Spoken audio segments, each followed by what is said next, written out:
بسم اللہ الرحمن الرحیم۔ باتیں میڈیا کی کے ایک اور پروگرام کے ساتھ انور سعید حاضر ہے۔ آج کا پروگرام بہت مختصر سا ہے، اور مختصر اس لیے بھی ہے کہ آج جس آپ بیتی کی بات ہو رہی ہے وہ خود بہت مختصر ہے۔ آپ بیتی ہے شوکت کیفی کی، جو کیفی آدمی کی بیگم تھیں، اور شبانہ آدمی جو بھارت کی اور ہندوستان کی بہت مشہور اداکارہ ہیں، ان کی والدہ ہیں۔ انہوں نے اپنی آپ بیتی میں بہت سارے واقعات کا ذکر کیے ہیں۔ حیدرآباد دکن کے جو حالات تھے اس وقت ان کا ذکر کیا ہے، بامبے کا ذکر کیا ہے، لیکن سب سے دلچسپ بات اپنی شادی، اپنی محبت اور کیفی آدمی سے اپنے تعلق کا ذکر۔ آج ہم اسی حوالے سے آپ سے کچھ بات کریں گے۔ ان کی آپ بیتی کا نام ہے یاد کی رہ گزر۔ ساری روداد عشق بہت دلچسپ ہے۔ انہوں نے لکھا ہے کہ حیدرآباد میں ان کے بہنوئی کے گھر شاعروں کا، ادیبوں کا، ترقی پسند لوگوں کا آنا جانا لگا رہتا تھا، اور شوکت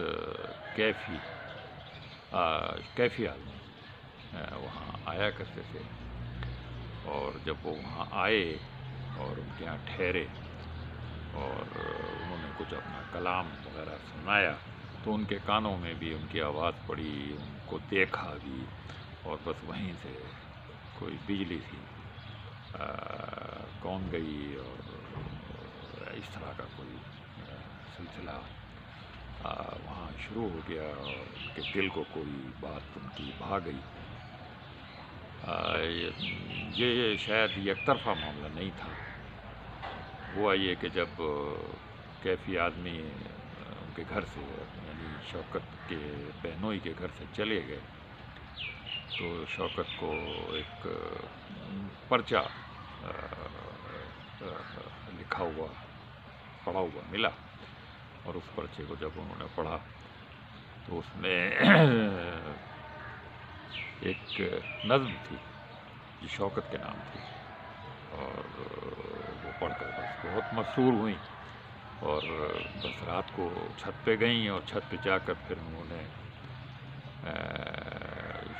کیفی کے نام ایک جوابی خط لکھا، اور لازماً پھر اس خط کے بعد پھر خطوط کا ایک سلسلہ ہے، دو طرفہ وہ شروع ہو گیا، اور وہ شوکت نے اپنے والد سے صاف صاف کہہ دیا کہ میں اس شخص سے شادی کروں گی، آپ جو بھی ہو آپ کریں، میں اس کے بغیر نہیں رہ سکتی۔ اور اس کے بعد پھر ان کے والد شروع میں راضی نہیں تھے، پھر انہوں نے کہا کہ میں تمہیں اس کا رہن سہن دکھا دیتا ہوں، تم میرے ساتھ بامبے چلو جہاں کیفی رہتے ہیں۔ اور پھر وہ گئیں وہاں اپنے ابا کے ساتھ، اور کیفی اس زمانے میں اپنے ترقی پسند ساتھیوں کے ساتھ کمیون والی زندگی گزار رہے تھے، اور وہاں بڑے بڑے شاعر، ادیب، اور بامبے کی فلم نگری کے اسکرپٹ رائٹر، یہ سب اسی طرح سے اپنی زندگی گزار رہے تھے۔ بے ترتیب سی زندگی، کتابیں پڑھی ہوئی ہیں، رسالے پڑھے ہوئے ہیں، شاعری پڑھی ہوئی ہے،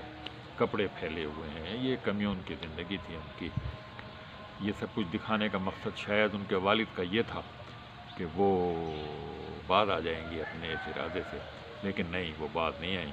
ان کا جنون کچھ اور پڑ گیا، اور انہوں نے کہا نہیں، بس میں نے تو ان سے شادی کرنی ہے، اور بس یہی ہوا۔ پھر دوسرے دن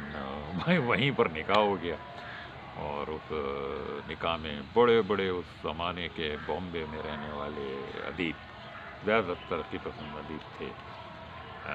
وہ اس میں موجود تھے: علی سردار جعفری، میرا جی، عصمت چغتائی، جورج ملیح آبادی، زید بخاری۔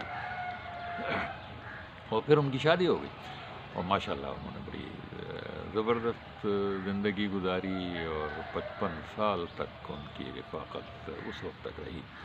جب تک 2002 میں پھر ان کا انتقال شوکت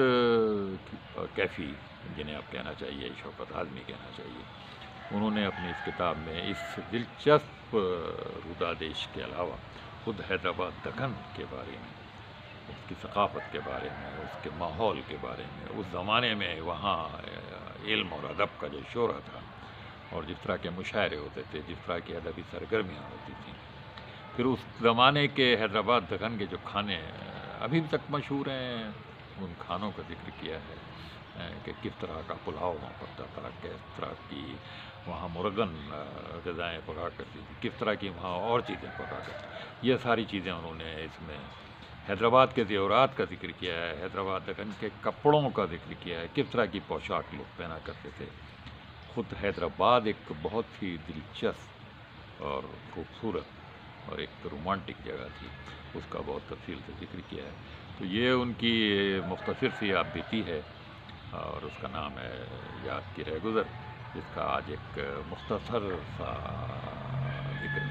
اس پروگرام میں کیا گیا ہے۔ آئندہ پھر کسی چیز کے ساتھ آپ کے سامنے انور سید حاضر ہوگا، اب اسے اجازت دیجیے۔ اللہ حافظ۔